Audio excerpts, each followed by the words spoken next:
Hay cosas que existen más allá de lo que tus ojos pueden ver, mucho más allá del azul del cielo, más allá de las estrellas que brillan en la noche, más allá del alcance de los telescopios más potentes y los microscopios más precisos. Existe un mundo invisible, un reino entero que opera en una dimensión que escapa a tus sentidos, pero que es tan real como el latido de tu corazón, tan real como el aire que respiras, aunque no puedas verlo. Y en ese mundo invisible hay estructuras de poder, jerarquías de autoridad, seres que ejecutan órdenes divinas y otros que luchan contra ellas, tronos, dominios, principados, potestades, palabras que suenan extrañas, antiguas, casi olvidadas, pero que describen una realidad que afecta tu vida cada día, aunque no lo sepas. El apóstol Pablo escribió una carta a una pequeña comunidad de creyentes en una ciudad llamada Colosas. Era una ciudad pequeña, sin mucha importancia política o militar. Pero en esa comunidad había un problema grande.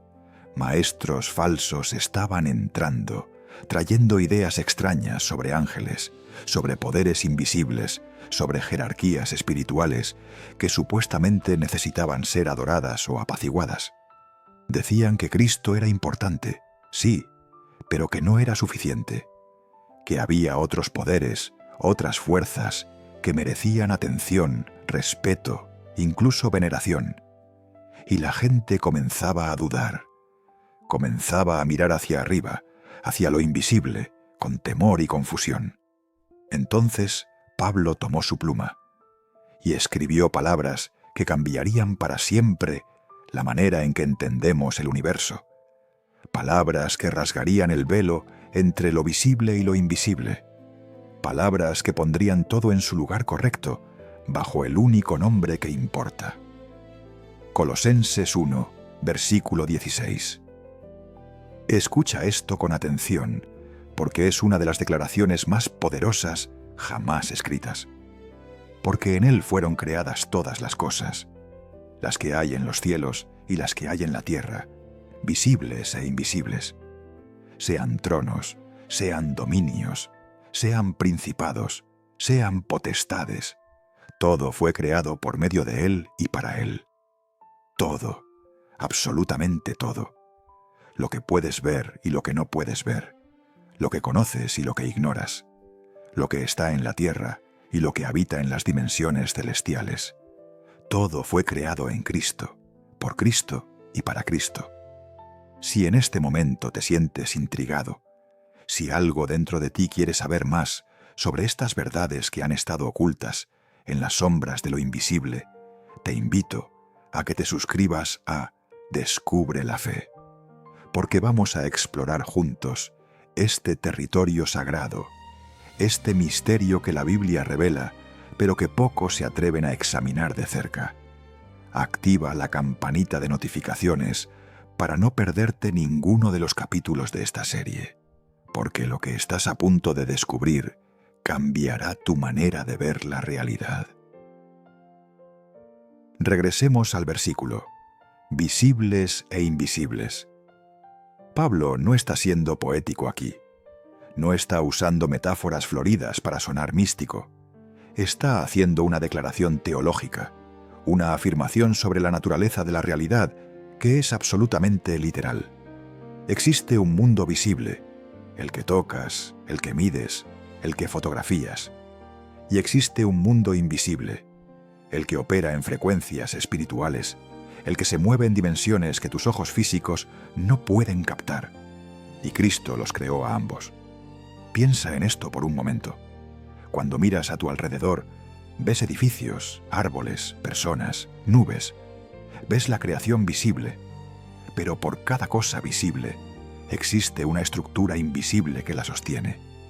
No hablo de átomos o moléculas, aunque esos también son parte del diseño divino. Hablo de realidades espirituales, de fuerzas que operan desde el reino celestial, influenciando, gobernando, ejecutando los propósitos de Dios, o en algunos casos, rebelándose contra ellos. Y Pablo es específico. No se queda en generalidades. Menciona categorías, tronos, dominios, principados, potestades. Cada palabra apunta a un nivel diferente de autoridad en el mundo invisible. Los tronos representan lugares de juicio y gobierno. Los dominios hablan de territorios bajo jurisdicción espiritual. Los principados se refieren a autoridades que rigen sobre regiones. Las potestades describen fuerzas que ejercen poder y control. Es una jerarquía, es una estructura organizada. El mundo invisible no es un caos de espíritus flotando sin dirección. Es un reino con orden, con rangos, con cadenas de comando. Pero aquí está lo crucial, lo que Pablo quiere que entiendas con absoluta claridad. Cristo los creó a todos. No importa cuán poderosos sean esos tronos, no importa cuán vasta sea la jurisdicción de esos dominios, no importa cuánta autoridad ejerzan esos principados y potestades, todos fueron creados por Cristo, todos derivan su existencia de Él, todos están, por tanto, bajo Él. Los falsos maestros en Colosas estaban diciendo lo contrario. Estaban sugiriendo que había poderes en el universo que estaban en el mismo nivel de Cristo, o incluso por encima de Él, que había que honrar a ciertos ángeles, apaciguar a ciertas fuerzas, seguir ciertas reglas místicas para navegar el mundo espiritual de manera segura. Era una esclavitud disfrazada de espiritualidad. Era miedo vestido con ropas religiosas. Y Pablo dice, no, rotundamente no. Cristo no es uno más entre muchos. No es un poder más en una larga lista de poderes. Él es el creador de todos ellos. Él es la fuente. Él es el origen. Y no solo eso, todo fue creado para Él. No solo por Él, sino para Él. Hay una diferencia abismal entre esas dos pequeñas palabras. Por Él significa que Cristo es el agente activo de la creación. Para Él significa que Cristo es el propósito final de toda la creación. Todo existe para su gloria. Todo se mueve hacia Él. Todo encuentra su sentido, su razón de ser en Cristo.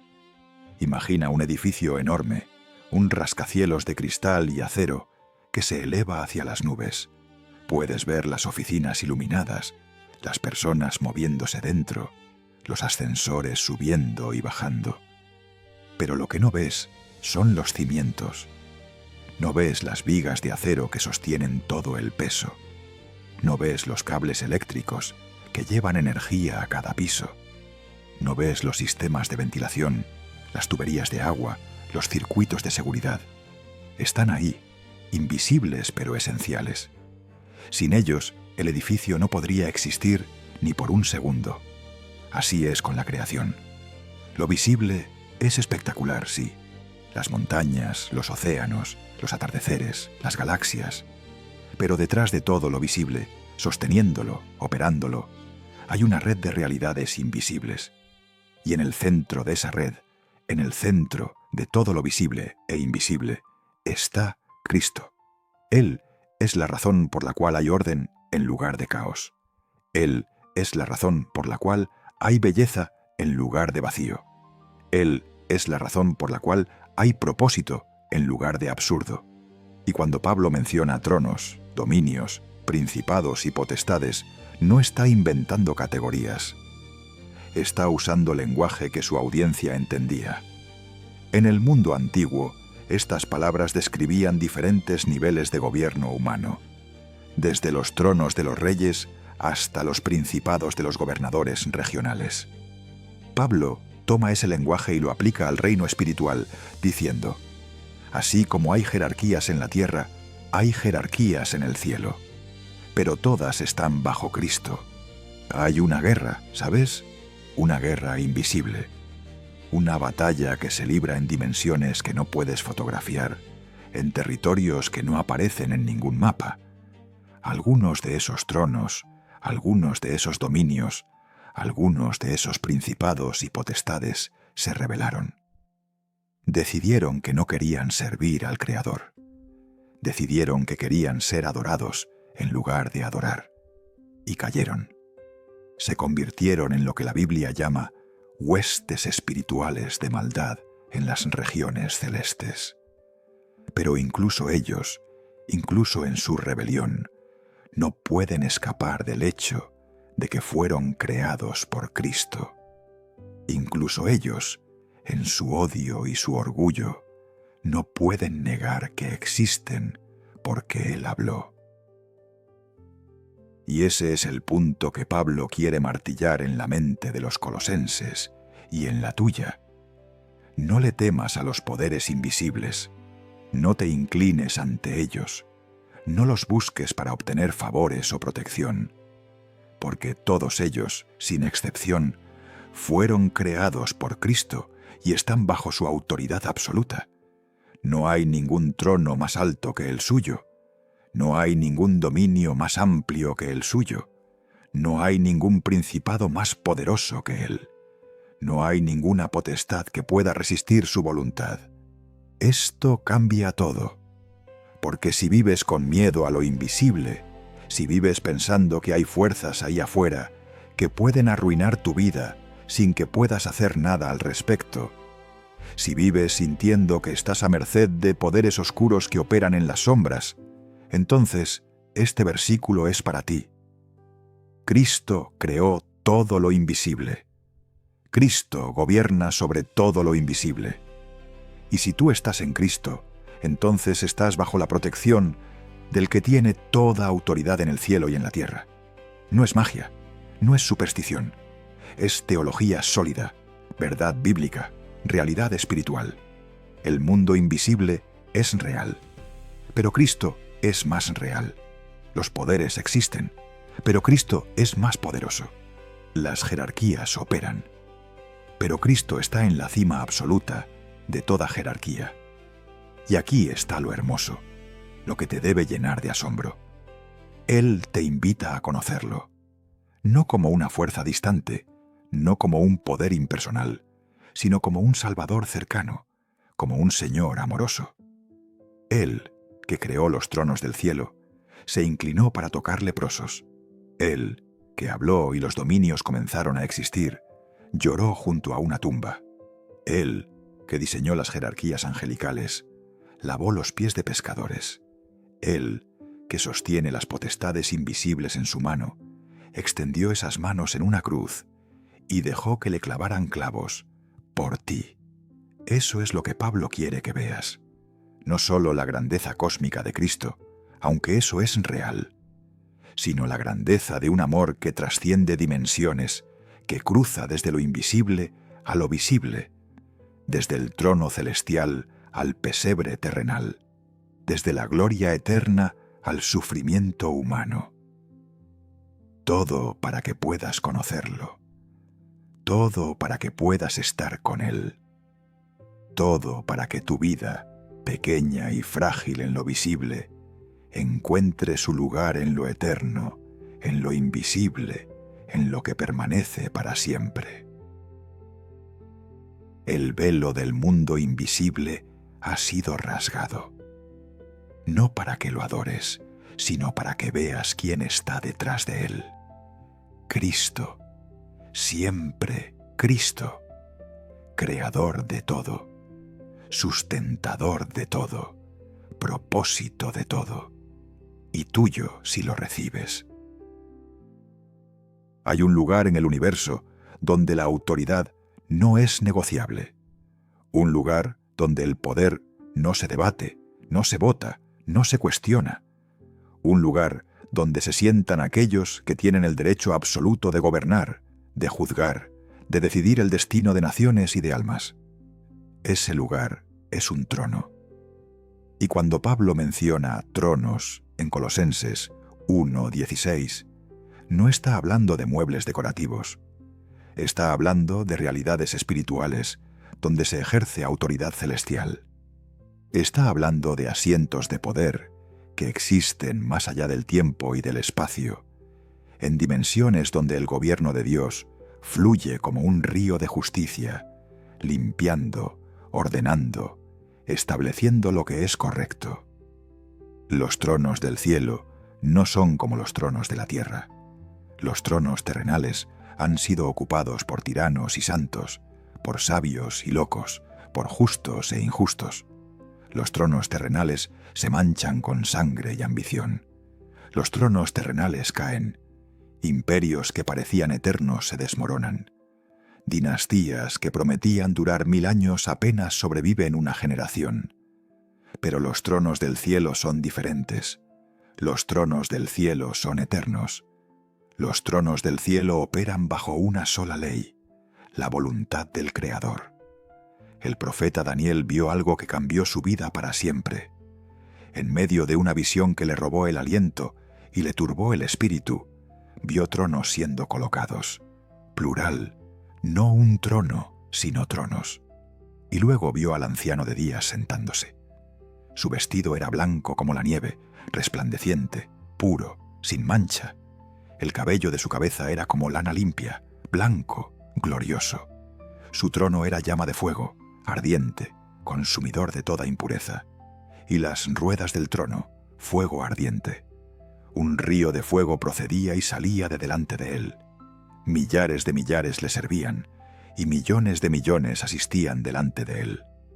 El juez se sentó, y los libros fueron abiertos. Imagina esa escena por un momento. Trata de visualizarla. Tronos desplegándose en el cielo como estructuras de luz y poder. El anciano de días, el eterno, el que no tiene principio ni fin, tomando su asiento. Fuego por todas partes, no el fuego que destruye sin sentido, sino el fuego de la santidad, el fuego que purifica, el fuego que expone todo lo oculto. Y millones de seres celestiales, ángeles, serafines, querubines, criaturas que nunca han conocido la rebelión, sirviendo, adorando, esperando órdenes. Ese es el trono central, ese es el trono de Dios. Pero Daniel vio tronos, en plural. ¿Qué significa eso?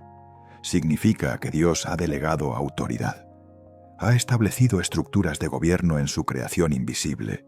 Ha puesto tronos para aquellos que ejecutan su voluntad, que administran su justicia, que llevan a cabo sus decretos. Son tronos subordinados, sí, pero tronos al fin.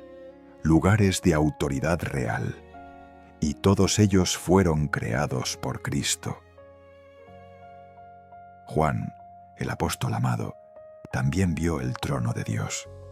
Lo vio en su exilio en la isla de Patmos, cuando el cielo se abrió ante él como una puerta. Y lo primero que vio fue un trono establecido en el cielo. Y en el trono, uno sentado. Y el aspecto del que estaba sentado era semejante a piedra de jaspe y de cornalina, resplandeciente, majestuoso. Y alrededor del trono había un arco iris semejante en aspecto a la esmeralda. Era gloria pura, era poder sin límites, era santidad absoluta. Pero Juan vio algo más. Alrededor de ese trono central había 24 tronos. Y en esos tronos, 24 ancianos sentados, vestidos de ropas blancas, con coronas de oro en sus cabezas. 24 tronos, 24 posiciones de autoridad rodeando el trono supremo. ¿Y esos ancianos qué hacían? No se sentaban en silencio disfrutando de su posición privilegiada. No.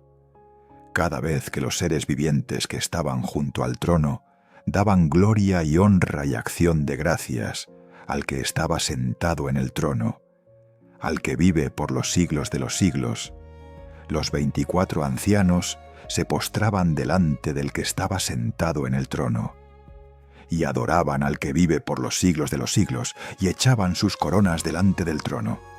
Eso es autoridad bajo sumisión. Eso es poder bajo rendición. Esos ancianos tenían tronos, sí. Tenían coronas, sí. Tenían autoridad delegada, sí. Pero sabían de dónde venía esa autoridad. Sabían quién se la había dado. Y en lugar de aferrarse a ella, en lugar de enorgullecerse de ella, la devolvían constantemente a su fuente. echaban sus coronas delante del trono, porque entendían que todo honor, toda autoridad, toda gloria pertenece únicamente a aquel que se sienta en el trono central. Esos son los tronos del cielo, lugares de autoridad que existen únicamente para magnificar la autoridad suprema de Dios, estructuras de poder que no compiten con el poder divino, sino que lo reflejan, lo amplifican, lo ejecutan. Y Cristo los creó a todos. Cada trono en el cielo, cada posición de autoridad en las dimensiones invisibles, fue hablado a la existencia por la palabra que se hizo carne. Fueron diseñados por Él, establecidos por Él, sostenidos por Él. Y aquí está lo asombroso. Hay tronos vacíos esperando ser ocupados. Cristo prometió a sus seguidores que se sentarían en tronos. A los 12 apóstoles les dijo que en la regeneración, cuando el Hijo del Hombre se siente en el trono de su gloria, ellos también se sentarían sobre 12 tronos, juzgando a las 12 tribus de Israel. Y a los vencedores en la iglesia de la Odisea les prometió: al que venciere, le daré que se siente conmigo en mi trono, así como yo he vencido, y me he sentado con mi Padre en su trono. Lee eso otra vez. Le daré que se siente conmigo en mi trono. No es una metáfora poética. No es un lenguaje simbólico sin sustancia. Es una promesa real sobre autoridad real en un reino real. Cristo está diciendo que compartirá su trono con aquellos que venzan, que los hará participantes de su gobierno, que les dará autoridad en las dimensiones eternas. Pero esa autoridad, como la de los 24 ancianos, será siempre una autoridad bajo sumisión, una autoridad que reconoce su fuente, una autoridad que se ejerce no para beneficio propio, sino para la gloria del Rey. Los tronos del cielo no son lugares para el orgullo, son lugares para el servicio, son posiciones de responsabilidad, no de vanidad.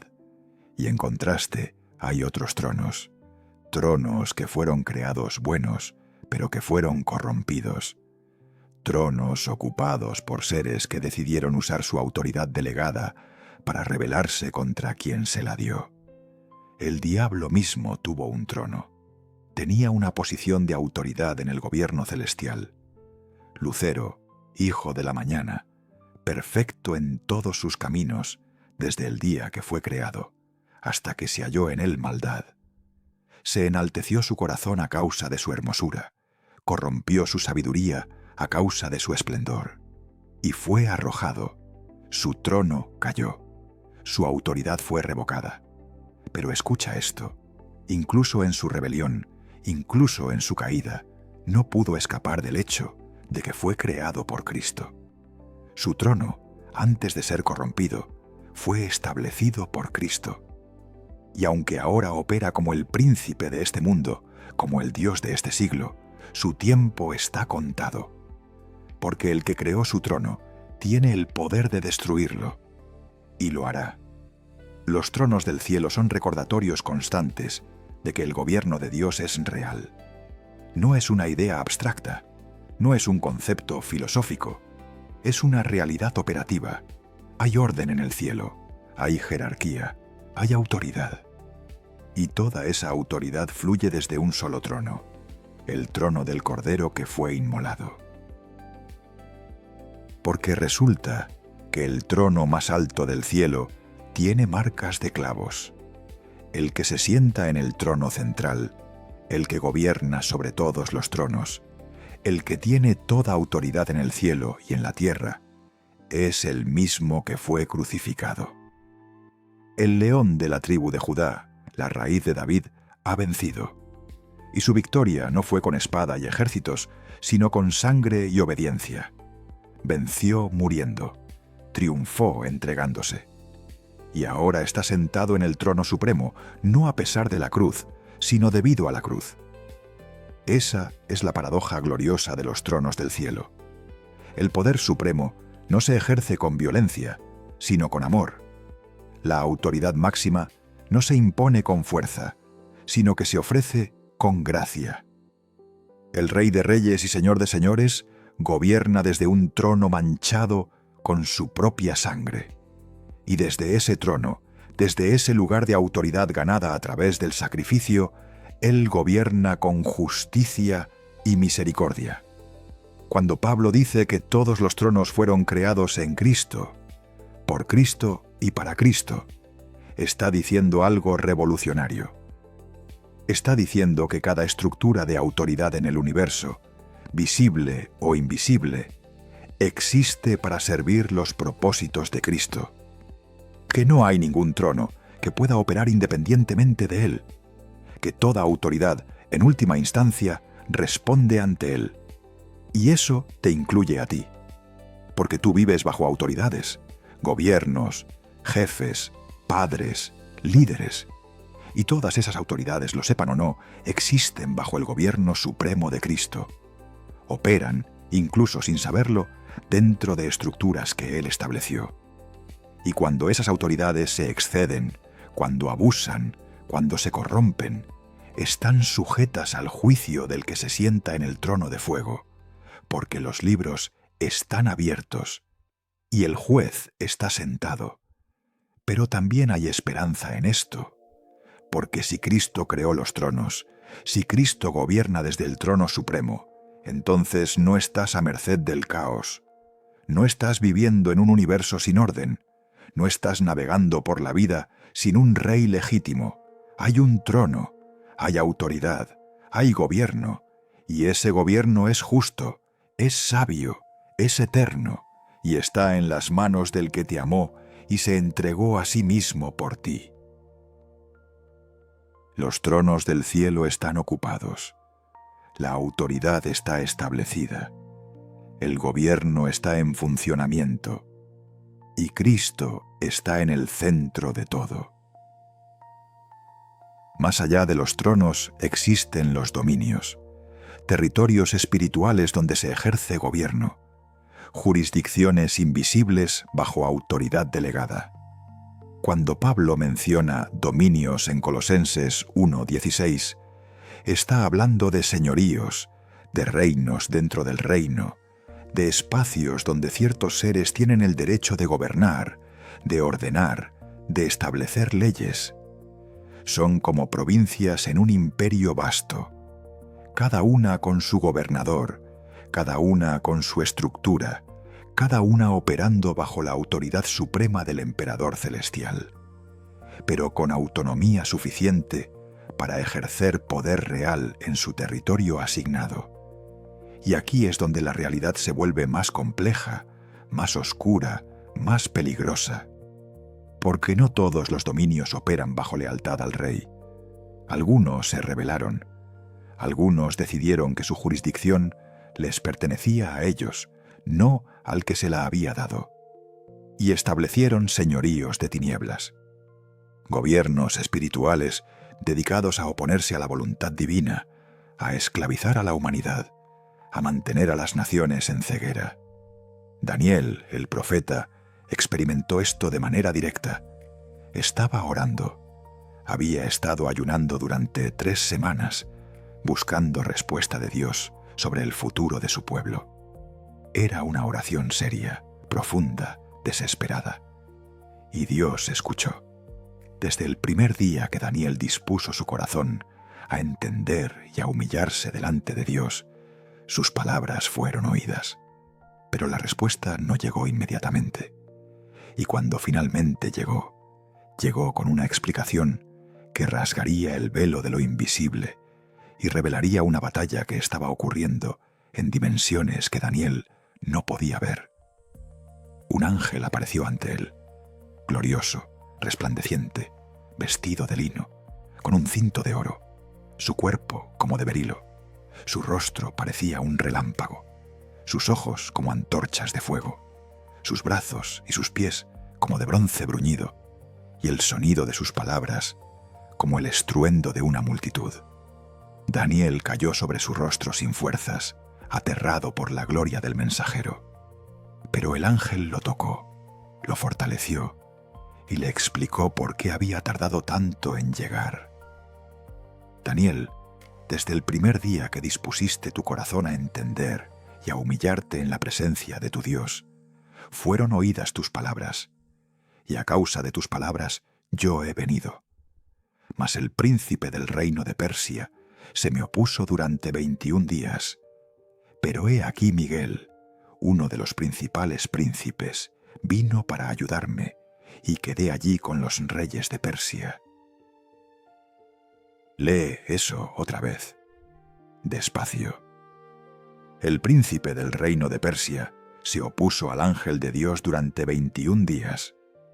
No estamos hablando del rey humano de Persia. No estamos hablando de Ciro o de Darío. Estamos hablando de un príncipe espiritual, un ser invisible que tenía dominio sobre el territorio de Persia, un ángel caído que gobernaba desde las dimensiones celestiales sobre ese imperio terrenal. Y ese príncipe fue lo suficientemente poderoso como para resistir a un ángel de Dios durante 3 semanas completas. Eso es un dominio. Eso es un señorío espiritual. Una entidad invisible ejerciendo autoridad sobre una región geográfica específica, sobre una nación, sobre un pueblo, influenciando sus decisiones, cegando sus mentes, dirigiendo sus acciones hacia propósitos que se oponen a Dios. El príncipe de Persia no estaba sentado en un trono visible, no tenía ejércitos de carne y hueso, pero tenía poder, tenía jurisdicción, tenía dominio y no estaba solo. El ángel le dijo a Daniel que después de terminar con él, tendría que volver a pelear contra el príncipe de Persia, y luego vendría el príncipe de Grecia. Otro dominio, otra entidad espiritual asignada a otro imperio terrenal. Una estructura organizada de gobierno invisible, operando sobre las naciones visibles. Esto no es ficción, esto no es mitología, esto está en la Escritura, y revela algo aterrador. Existe una guerra invisible por el control de las naciones. Hay dominios espirituales peleando por mantener su jurisdicción sobre territorios terrenales. Hay señoríos de tinieblas trabajando incansablemente para mantener a pueblos enteros alejados de la verdad, esclavizados en mentiras, atados a sistemas de idolatría y rebelión. Pablo lo dijo claramente a los efesios. No tenemos lucha contra sangre y carne, sino contra principados, contra potestades, contra los gobernadores de las tinieblas de este siglo, contra huestes espirituales de maldad en las regiones celestes, gobernadores de las tinieblas, seres espirituales que gobiernan, que tienen dominio, que ejercen autoridad sobre territorios, sobre sistemas, sobre estructuras sociales, políticas, religiosas.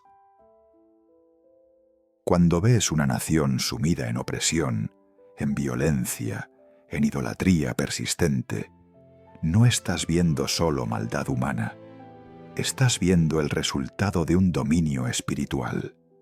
Cuando ves culturas enteras atadas a mentiras generacionales, a sistemas de injusticia que parecen imposibles de romper, cuando ves ideologías que ciegan a millones de personas impidiéndoles ver la verdad evidente, estás viendo la obra de señoríos invisibles. Están ahí, operando desde las regiones celestes, ejerciendo poder sobre lo visible. Pero aquí está lo crucial, lo que Pablo quiere que entiendas. Cristo creó esos dominios. Antes de que se rebelaran, antes de que se corrompieran, esos seres tenían jurisdicciones legítimas, eran gobernadores bajo el gobierno de Dios, eran administradores de territorios celestiales, y fueron creados en Cristo, por Cristo y para Cristo. Su rebelión no cambió el hecho de que Él los creó. Su caída no alteró la realidad de que Él tiene autoridad suprema sobre ellos. Y más que eso, Cristo los venció. Cuando murió en la cruz, algo cambió en las dimensiones invisibles. Pablo lo escribió a los colosenses. y despojando a los principados y a las potestades, los exhibió públicamente, triunfando sobre ellos en la cruz. Cristo no solo murió por los pecados de los hombres, también desarmó a los poderes espirituales que mantenían a la humanidad en esclavitud. Los exhibió, los humilló, los derrotó y estableció su dominio supremo sobre todos los dominios. Por eso Pablo pudo escribir a los Efesios que Dios sometió todas las cosas bajo sus pies y lo dio por cabeza sobre todas las cosas a la Iglesia. Cristo está por encima de todo principado y autoridad y poder y señorío, y de todo nombre que se nombra, no solo en este siglo, sino también en el venidero. No importa cuán poderoso sea el príncipe de Persia, no importa cuán vasta sea la jurisdicción del príncipe de Grecia, no importa cuántos territorios controlen los gobernadores de las tinieblas, Cristo está sobre todos ellos. Piensa en lo que esto significa para ti. Si vives en una ciudad, en una región, en una nación que parece estar bajo tinieblas espirituales profundas, donde la maldad parece triunfar constantemente, donde las puertas de la verdad parecen cerradas con candados invisibles, donde generaciones enteras han estado atadas a sistemas de mentira, hay esperanza. Porque Cristo tiene dominio sobre esos dominios. Cristo tiene señorío sobre esos señoríos. Y la oración de un justo puede mover la mano de Dios para intervenir en esos territorios espirituales. Daniel oró, y su oración desató una batalla en el cielo. Su ayuno, su humillación, su persistencia movieron el mundo invisible. Un ángel fue enviado, una guerra fue peleada, y el príncipe de Persia, aunque resistió, no pudo detener el propósito de Dios, porque el dominio de Dios es mayor que cualquier dominio rebelde. El señorío de Cristo es superior a cualquier señorío usurpado. Pero esto también revela algo importante. Los dominios espirituales no caen fácilmente. El ángel necesitó la ayuda de Miguel, uno de los principales príncipes. Fue una batalla de 3 semanas. Fue una guerra real, con resistencia real, con conflicto real. Los dominios de tinieblas no se rinden solo porque oraste una vez. No se desmoronan porque hiciste una declaración superficial. Requieren intercesión persistente, oración sostenida, ayuno, humillación genuina ante Dios. Y aquí es donde muchos fallan. Oran una vez y esperan que todo cambie inmediatamente.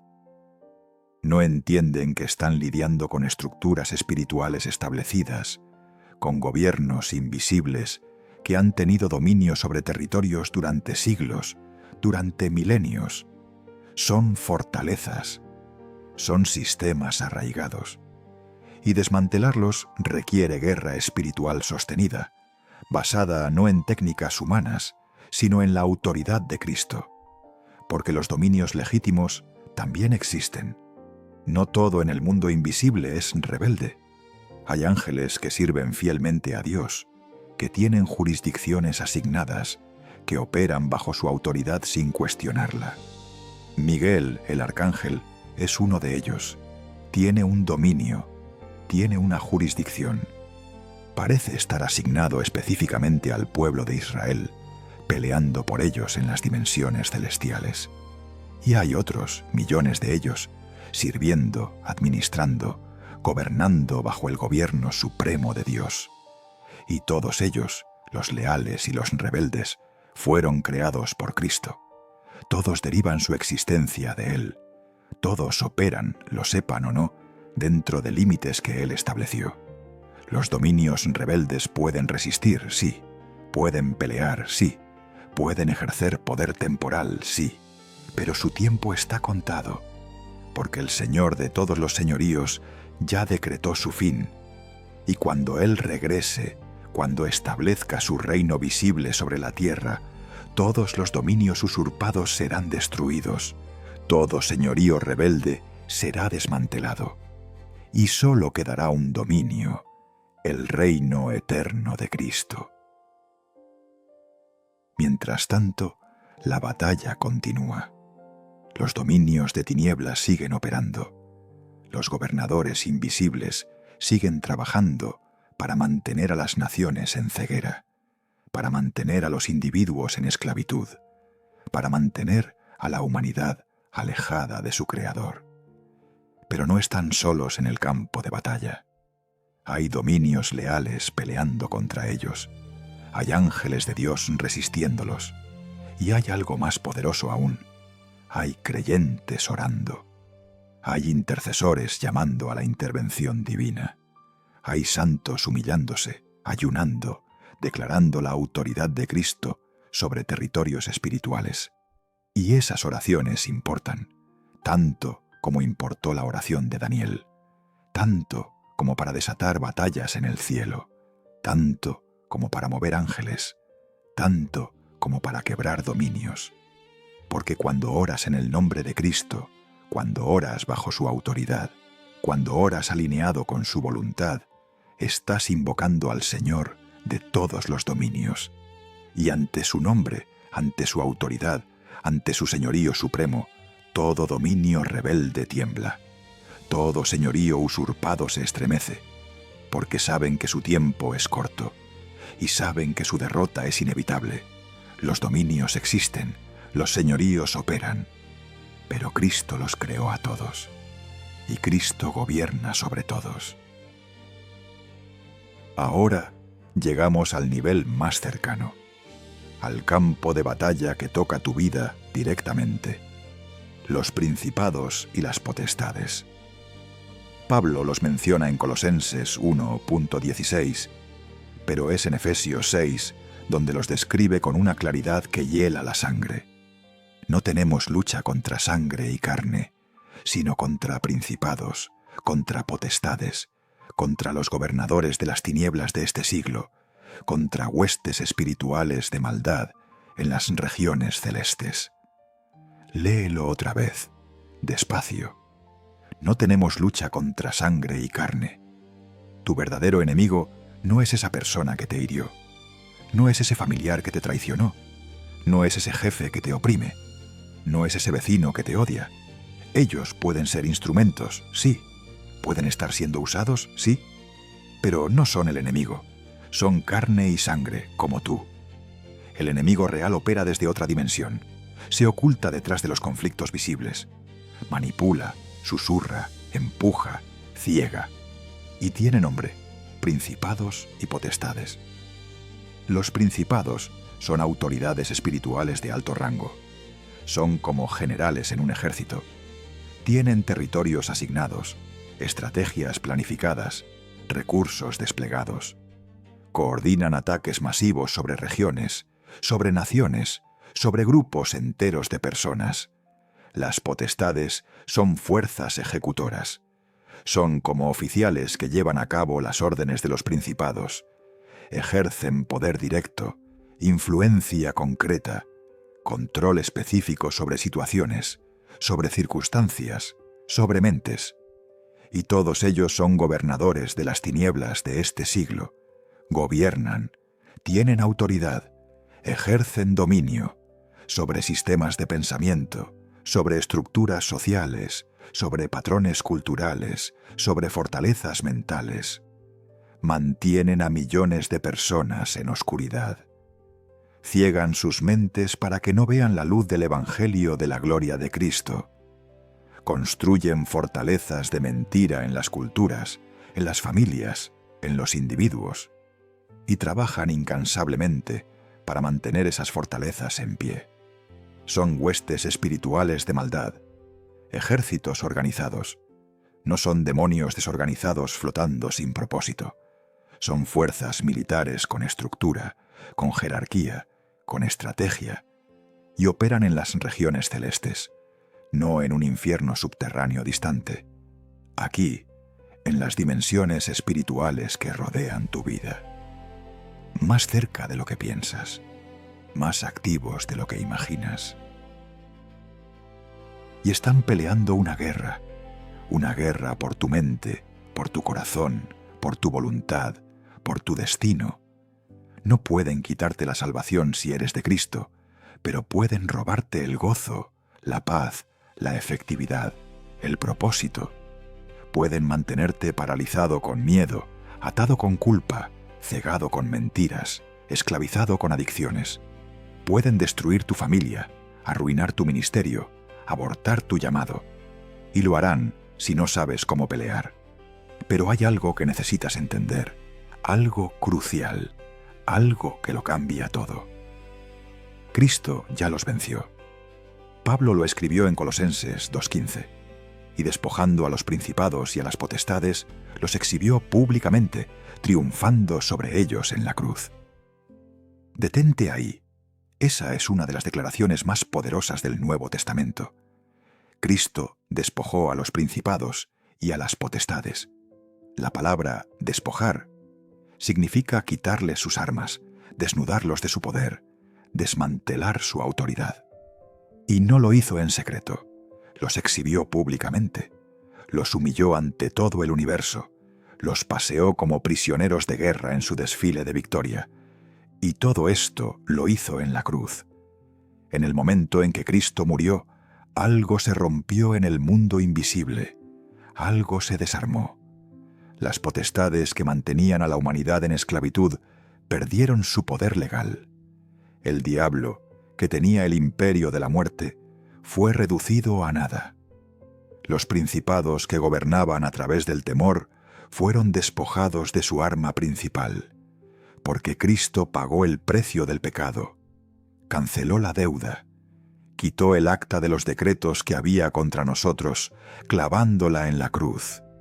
Y sin esa acta, sin esa acusación legal, los principados y potestades no tienen base para mantenerte cautivo. Imagina una escena de la antigua Roma. Un general victorioso regresando de la guerra, marchando por las calles de la ciudad en un desfile triunfal. Y detrás de él, encadenados, humillados, derrotados, vienen los enemigos capturados, los reyes conquistados, los generales vencidos, los soldados prisioneros, todos exhibidos públicamente para que la ciudad entera vea que fueron derrotados, que no tienen poder, que su tiempo terminó. Esa es la imagen que Pablo usa.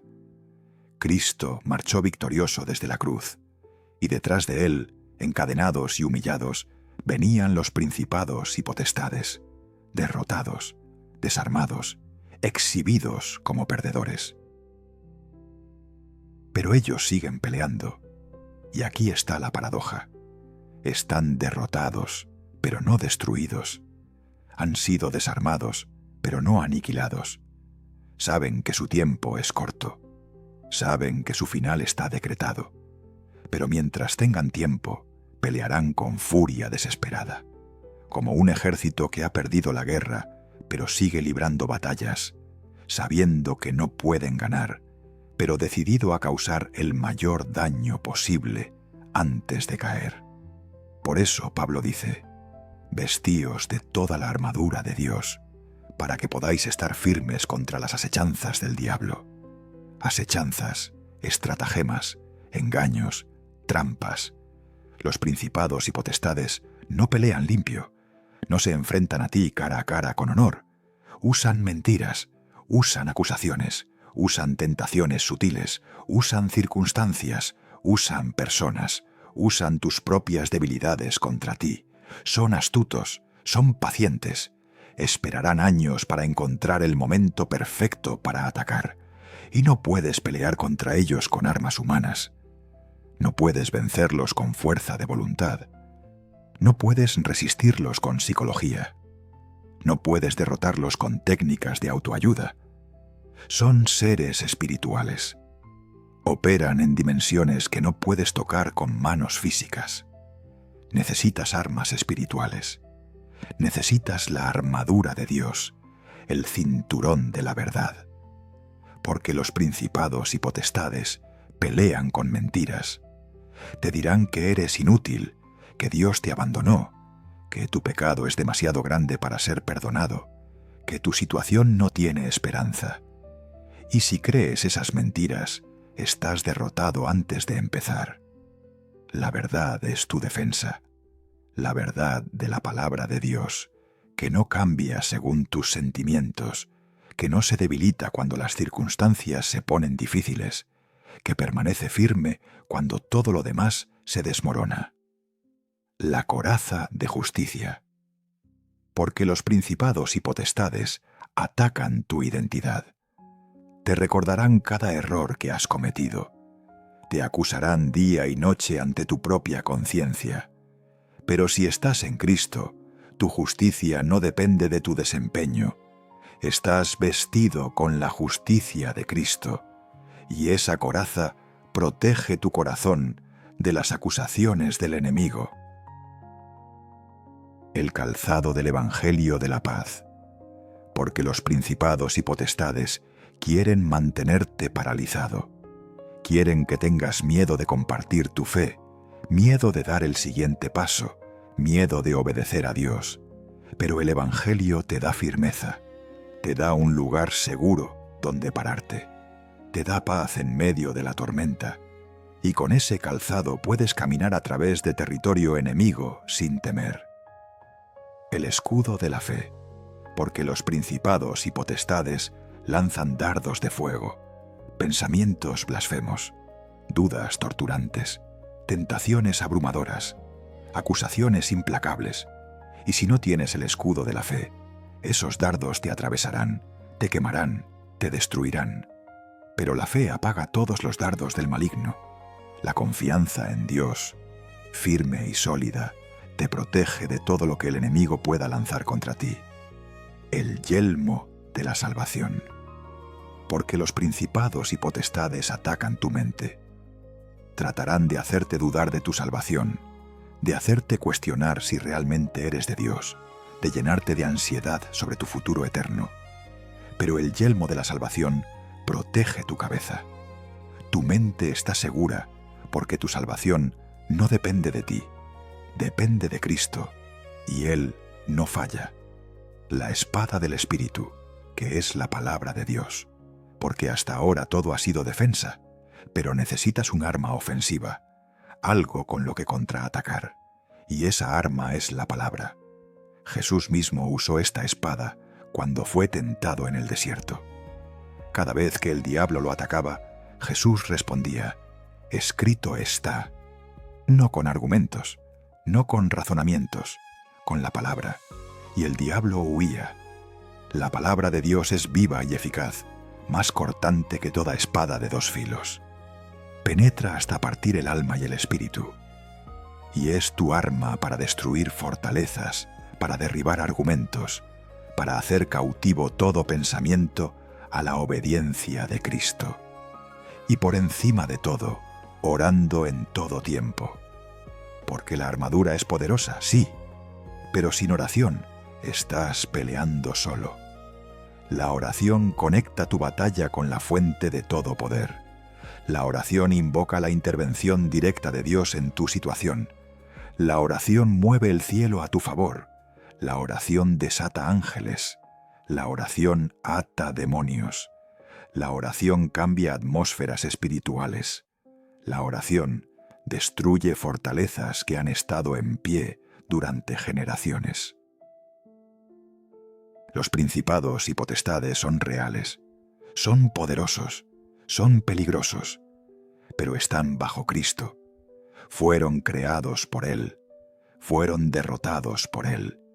Y si estás en Él, si estás vestido con su armadura, si peleas con sus armas, si oras en su nombre, entonces no tienes nada que temer, porque mayor es el que está en ti que el que está en el mundo. La batalla es intensa, pero la victoria ya está ganada. Los principados y potestades pueden rugir, pero son leones sin dientes, pueden amenazar, pero son ejércitos sin armas, pueden resistir, pero su resistencia es temporal, porque Cristo los exhibió públicamente, los desarmó, los venció, y su derrota es completa, absoluta, irreversible. No estás peleando para ganar, estás peleando desde la victoria. Cristo ya ganó. Ahora te toca a ti aplicar esa victoria en tu vida, en tu familia, en tu esfera de influencia. Ponte la armadura, toma la espada y pelea, porque los principados y potestades tiemblan ante el nombre de Jesús. Y ese nombre es tuyo. Ahora llegamos al corazón de todo, al propósito final que sostiene el universo entero. Pablo no se detiene después de decir que Cristo creó todas las cosas. No se detiene después de enumerar los tronos, los dominios, los principados, las potestades. Va más allá. Y dice algo que debería detenerte en seco, que debería hacer que reconsideres todo lo que pensabas sobre la existencia. Todo fue creado por medio de Él y para Él. Por medio de Él, para Él. Dos frases pequeñas con un peso infinito. La primera habla del origen, la segunda habla del destino.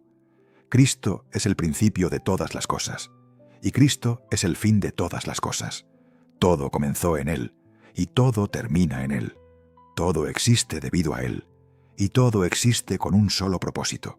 Él, no para ti, para Él, no para tu felicidad, aunque Él quiere tu gozo, no para tu comodidad, aunque Él cuida de ti, no para tus sueños, aunque Él puede usarlos, para Él. Esa es la verdad más humillante y más liberadora que jamás escucharás. No eres el centro del universo. Él lo es. La creación no gira alrededor de tus necesidades. Gira alrededor de su gloria. Tu vida no existe para que tú seas feliz. Existe para que Él sea glorificado. Y eso cambia todo. Porque si todo fue creado para Él, entonces todo tiene sentido solo en relación con Él. Las montañas existen para mostrar su grandeza. Los océanos existen para reflejar su inmensidad. Las estrellas existen para declarar su poder. Los ángeles existen para servirlo. Los tronos existen para honrarlo. Los dominios existen para ejecutar su voluntad. Incluso los principados y potestades, antes de su rebelión, existían con un solo propósito: magnificar a Cristo. Y tú también fuiste creado para Él, no como un accidente, no como un producto secundario de procesos ciegos. Fuiste diseñado, pensado, formado con intención. Y esa intención no era que vivieras para ti mismo, era que vivieras para Cristo. Que tu vida, cada respiración, cada latido, cada pensamiento, cada acción, existiera para traer gloria a su nombre. Pablo continúa en el versículo 17. Y Él es antes de todas las cosas, y todas las cosas en Él subsisten. Antes de todas las cosas. Cristo no tuvo principio. No hubo un momento en que no existiera. Cuando el tiempo comenzó, Él ya estaba ahí. Cuando el espacio fue creado, Él ya existía. Cuando la primera partícula de materia fue hablada a la existencia, Él era. Es eterno, sin principio, sin fin, el alfa y la omega, el primero y el último. Y todas las cosas en Él subsisten. Subsisten. Esa palabra significa más de lo que parece. No es solo que existan, es que continúan existiendo porque Él las sostiene. Es que se mantienen unidas porque Él las mantiene. El universo no opera por inercia, no funciona por leyes impersonales que se perpetúan solas. Funciona porque Cristo lo sostiene, momento a momento. Si Él retirara su mano, si Él dejara de sostener la creación por un solo instante, todo colapsaría en la nada. Los átomos se desintegrarían, las galaxias se desvanecerían, el tiempo se detendría, la existencia misma cesaría. Cada segundo que vives, vives porque Cristo te sostiene. Cada respiración que tomas, la tomas porque Él mantiene tus pulmones funcionando, tu corazón latiendo, tu cerebro procesando. No eres independiente, no eres autónomo, existes en Él, subsistes en Él. Y si esa verdad no te llena de asombro, de gratitud, de humildad profunda, entonces no la has entendido. Los científicos buscan la teoría del todo, la fórmula que explica cómo funciona el universo. Y Pablo la da en 2 palabras: en Él. Todas las cosas subsisten en Él. Él es el pegamento que mantiene unido el cosmos. Él es la fuerza que mantiene las estrellas en sus órbitas.